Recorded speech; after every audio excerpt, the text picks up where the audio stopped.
The MediView platform by Beyond Lucid Technologies, making first response more efficient and saving lives one patient at a time.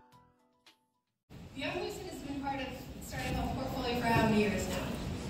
Since the second. Oh, I think his audio is on. I still know the answer to the There you question go. without the mic. Since the second cohort.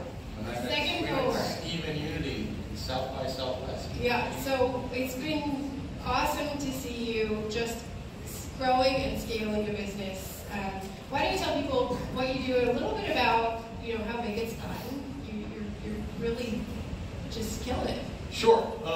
So Beyond Lucid Technologies, actually wrote down some notes, I'm sure. Okay. So we've been around for 10 years. We actually had our 10th year birthday this year, last year. Happy birthday. Thank you.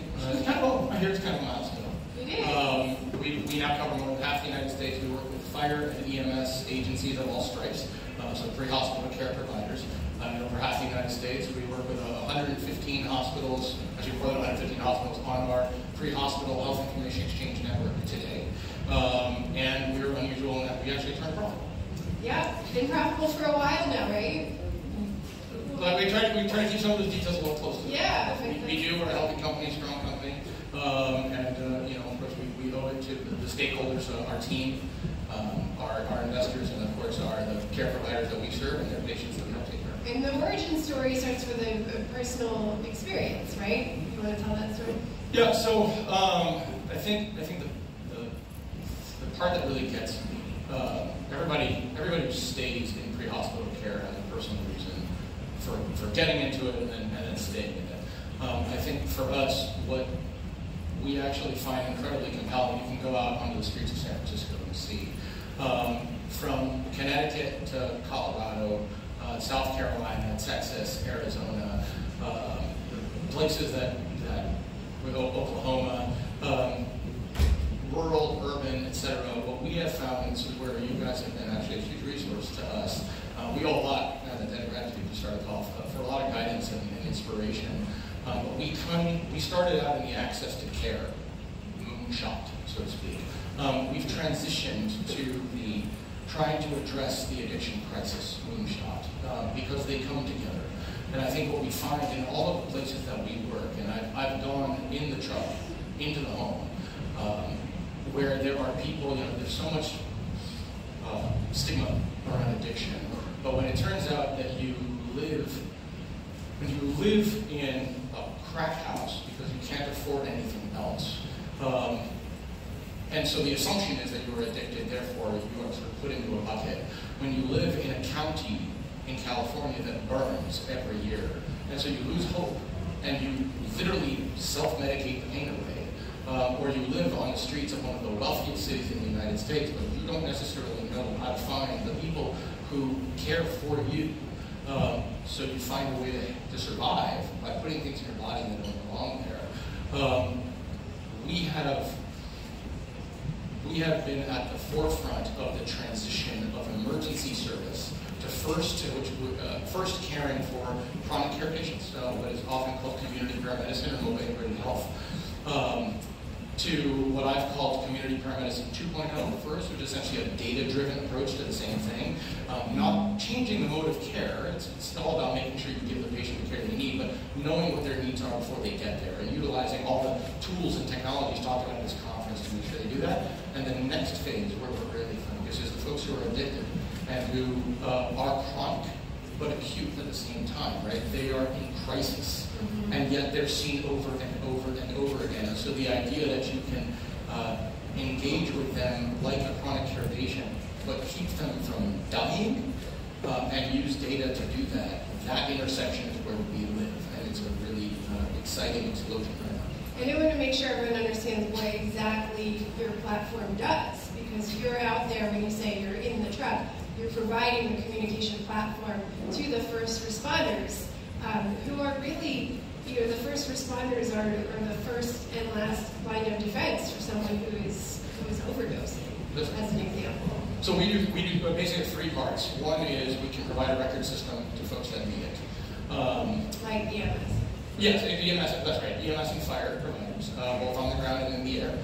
So folks who need to actually take notes on their patient, take the city of San Francisco. The city of San Francisco has 3 EMS providers, one of which we work with directly, and they actually use another platform, executive of which is actually sitting on the other side of the room right now. I can see him where I sit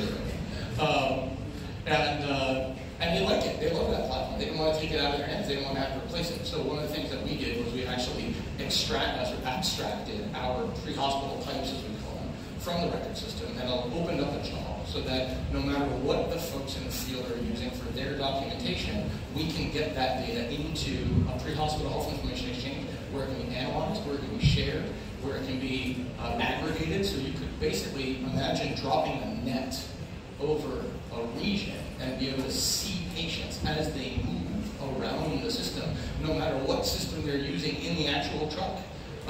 So it basically turns competitors into partners. Right. Because we take their data and we make it useful and we make them sticky at the same time. That's incredible. So one of the big challenges with homeless populations, addicts, etc., is just tracking them, right? Where they are, what's going on, are they relapsing?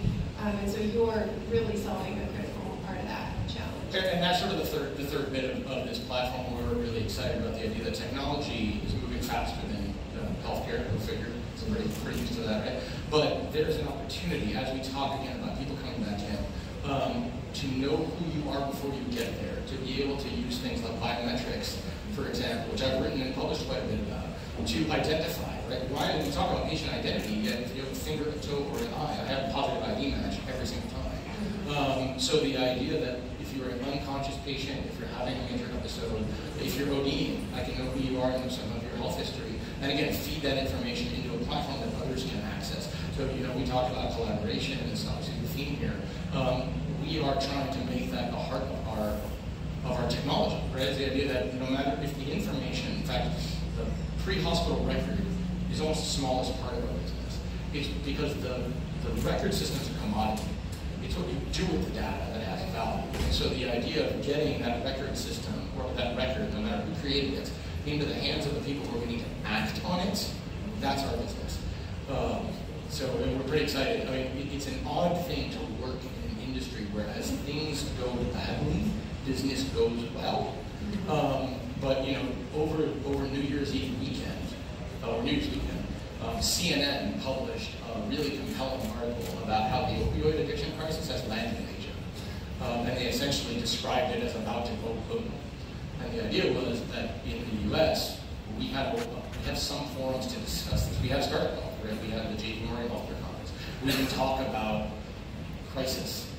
Where there is stigma, there is still pain.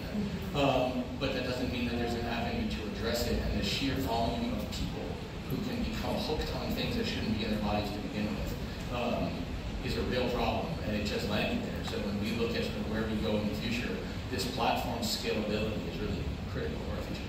So there's no geographic limitation for where you can go? No, it's an ironic thing. When we talk about emergency service, it's one of those things where and I talk to EMS and fire providers about this all the time. Like, in an ideal world, we'd be completely obsolete, right? You don't want to have crisis. You don't want to have people getting stuck in cars and houses burning and people having medical distress. But as long as humanity continues to have problems, we will. And so, we have exported a number of things from this country that are wonderful, and apparently we're also exporting certain types of negative things. And our job is to be there to be there now that we see the problems happening. People are talking about it, is to be there before the problem becomes a trap. So we've built our architecture in such a way that it can be layered in other platforms. I wanted to make sure I mentioned some news. It's very exciting for our industry. We have been long asked to create an iPad-based application of our software. It comes out officially today. So this is the official announcement. Fantastic. Thank you. And the reason why it matters is not because building an iPad app is such a special thing. It's actually because building one that works offline is really hard. Right. And the places it took us a long time to get it that way, where we can keep the data secure, we can keep the data interoperable, we can knowledgeable offline. So if you are taking care of a patient who lives in a basement, you take care of a patient who lives under a bridge, you take care of a patient who lives out in the middle of nowhere, because there are people living out in the middle of nowhere, that the folks that we serve in the field, no matter what the color of the patch on their arm, they got to be able to keep doing their work. And if we can make it easier for them to do that, A colleague of mine who was in the room yesterday asked us if we could get the timing down to 14 seconds to document that patient's care, and I'll happily take that challenge. That's awesome. I mean, but what you're saying, it's so critical. It can often be life or death for you to get the right information to the emergency department before that patient gets there, so they're prepared. Yeah, and in August of this year, we won our first statewide contract in the state of Oregon. I got permission to talk about it today. For anyone in the room who does palliative care, folks who might be familiar with pulsed form, portable order for life-sustaining treatment. In some places it goes by a similar name, but it's essentially a resuscitation order signed by a doctor instead of a lawyer. And we were granted a contract to re-engineer the registry in the state of Oregon.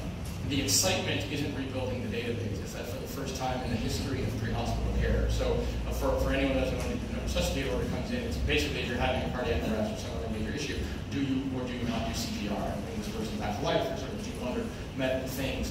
And right now, no ability exists for EMS to access that record unless the patient has it on them, or it's like in their visual line of sight, so it's on a refrigerator, for example, or in some places they step away or have someone step away from the patient and make a phone call to a registry. That's the state of affairs in now 2020. So we're changing that. For the first time in the history of our industry, we will enable querying that database, that Pulse registry, to be as easy as logging into a website using Facebook. We're paying with Amazon. We're building a widget that essentially will allow you to query that and pull in that information without disrupting the provider's workflow. When you talk about life or death, it doesn't get more life or death than whether do I resuscitate you from a cardiac arrest or right. not. And the fact that someone's expected to carry a piece of paper with them.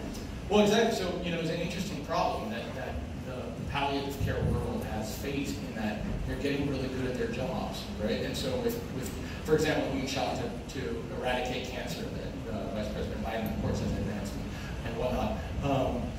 Treatment are getting better. People are living longer. So you might get a diagnosis and sort of go through this process of creating your end-of-life plan, but you may still live another 15, 20 years after that if all goes well. So the idea that we talk about records needing to follow you, at some point something goes wrong. And if the only access to records is from something that you've created 15 years prior, before your life changed, again, you don't get a whole lot of margin of error in that. So that's where we exist, and we sort of take on the challenge of ensuring that the crew that arrives on scene is informed. You asked about where our story comes from. My business partner's father and sister were killed in a car wreck about 2 years before we started our company.